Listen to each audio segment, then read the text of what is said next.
We understand why there is some hesitation sometimes.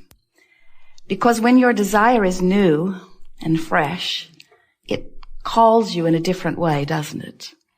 But if you've wanted something for a while, and it seems to be slow in coming, we understand why that desire would not feel so good to you.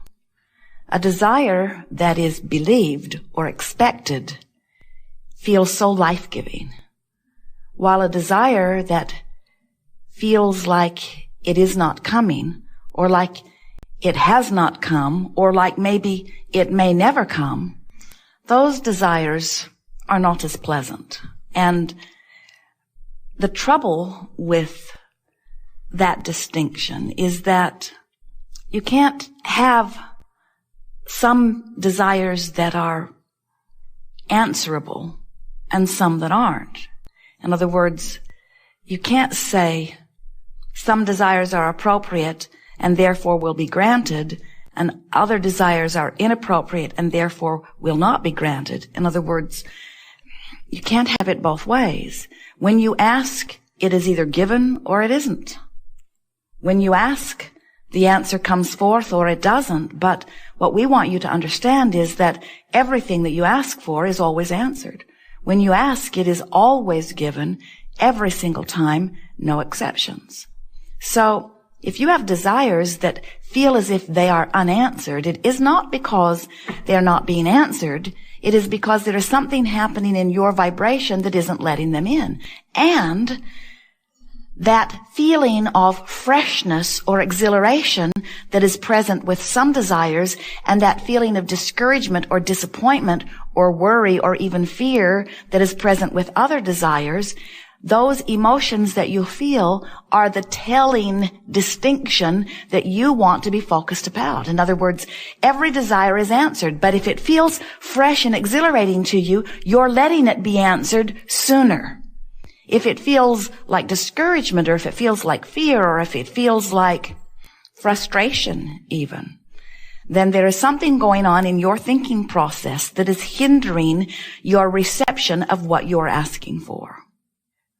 We like to help you to feel the power that you hold in the receiving or the not receiving of your own wishes or desires. Sometimes at first, when our physical friends begin to focus upon the idea of creating their own reality, sometimes you balk at the idea, especially at first, because you're not sure that you are worthy of choosing. Sometimes you balk at the idea of being the creator of your own reality because you are not sure that you are wise enough or worthy enough. And we want, as we're moving forward here today, for you to get that one handled in your own vibration. We want you to leave this gathering no longer questioning the appropriateness of you creating your own reality. Instead, we want you to leave here knowing that not only do you create your own reality, or can you create your own reality, but no one else does. Nobody else is choosing for you. You are choosing.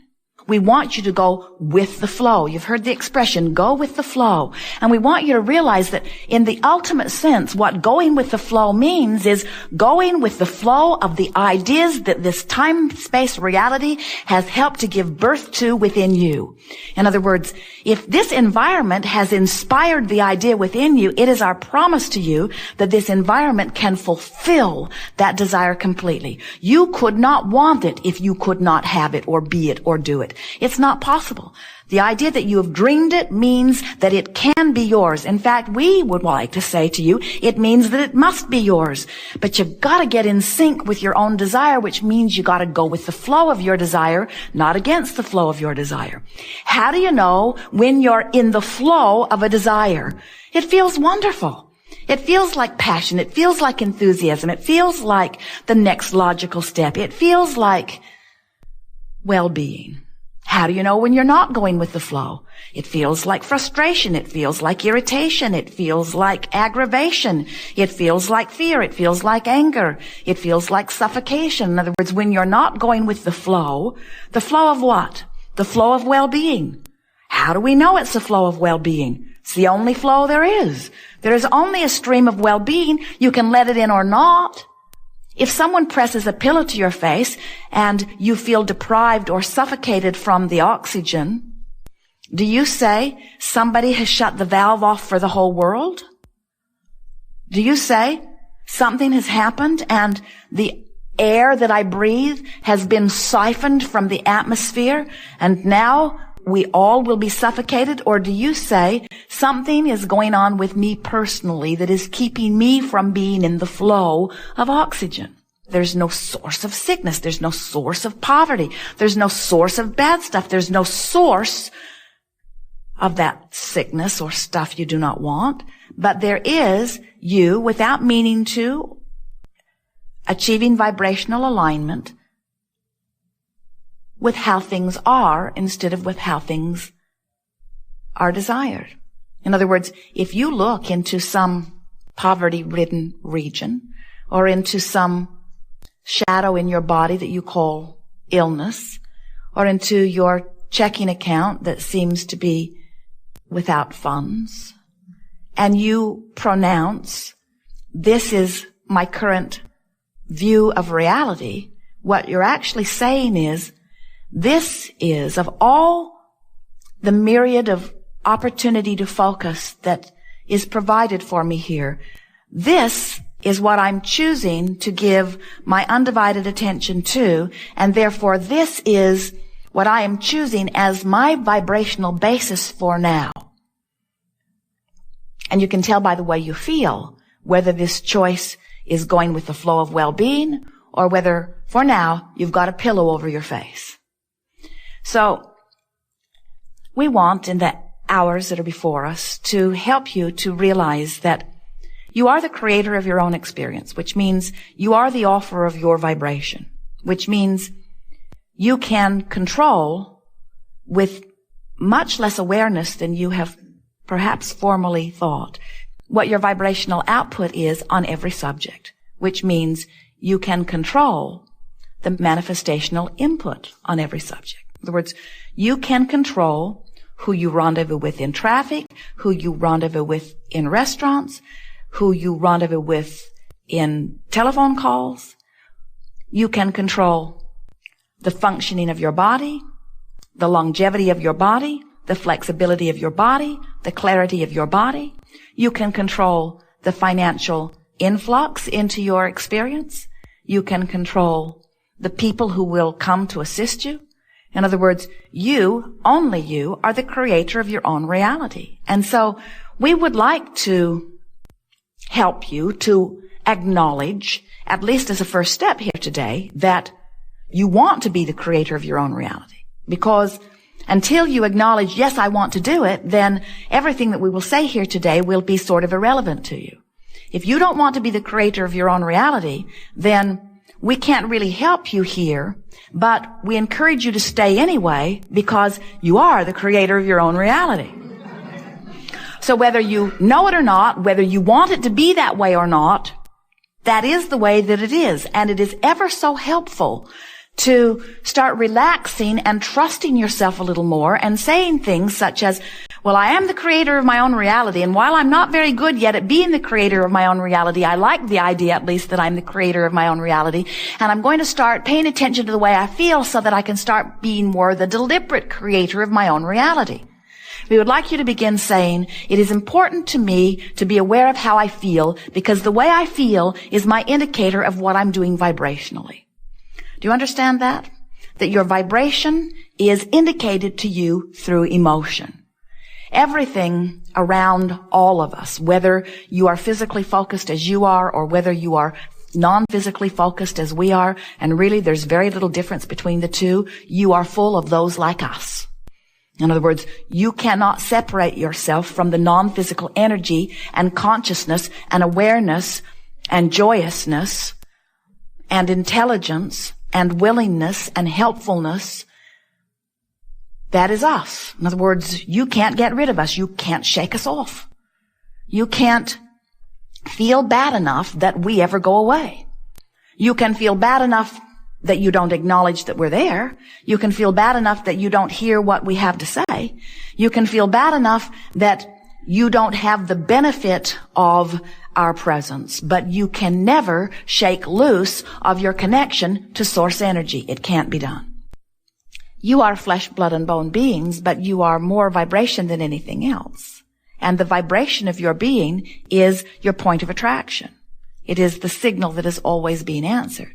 So as you make a statement and really mean it, I'm going to do my best to feel as good as I can from where I am right now.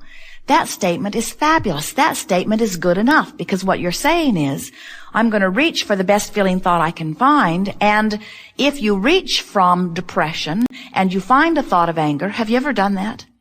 Have you ever been so depressed or in such despair that anger actually felt like a relief to you? It always would, because the vibrational properties of anger are much more allowing of connection than the vibrational properties of despair. You know why that is? Because all of these emotions, no matter what you call them, all the way from despair to passion or joy, they are all about your sense of freedom and well-being. In other words, up here in the joy range, you feel self-empowered. There is empowerment there. Down there in the despair range, you feel powerless. Don't you find that interesting, that your emotional guidance system is based upon who you really are? That you are these powerful, clear-minded, free beings. You are so free that you can choose bondage. You are free to choose, free to focus, free to offer vibrations, free to attract. Sometimes people will see you as you've moved naturally into anger, and they will say to you, your anger is inappropriate. And we would like you to say to them, maybe so, but I'm happy here. This is my happy zone. I cannot reach the bliss that you have reached right now. This is as good as it gets for me, and it feels so much better than where I've been that I'm going to stay here for a while. So if it's unpleasant to you, I suggest you stay clear of me for a while. Do not worry, say to them, I don't plan on staying here very long, because I have this new mantra that says I'm going to continue to reach for the best feeling thought I can find, the best feeling thought I can find, the best feeling thought I can find. So I don't anticipate that I'm going to stay here forever, but for now this is the best feeling thought I can find. I'm working on something in the area of frustration and overwhelmment, but right now this is the best feeling thought I can find. And here is the important thing about this. If you have reached for the angry thought deliberately and have found it, and you can consciously acknowledge that it feels better than where you have been, now you have regained your power, which was what the whole negative emotion thing was about to begin with. That's why once you make that first step into something where you have consciously acknowledged that you're back in control, you can move quickly up the emotional scale. But until you acknowledge that you've done it on purpose and that you have affected the change, then you feel powerless. Then it feels like karma did it to you. Then it feels like your powerful mother did it to you. Then it feels like the government did it to you, or the economy did it to you, or a past life did it to you. You are very creative in all of the ways you explain why things aren't going better. But you never feel good until you acknowledge that you have creative control.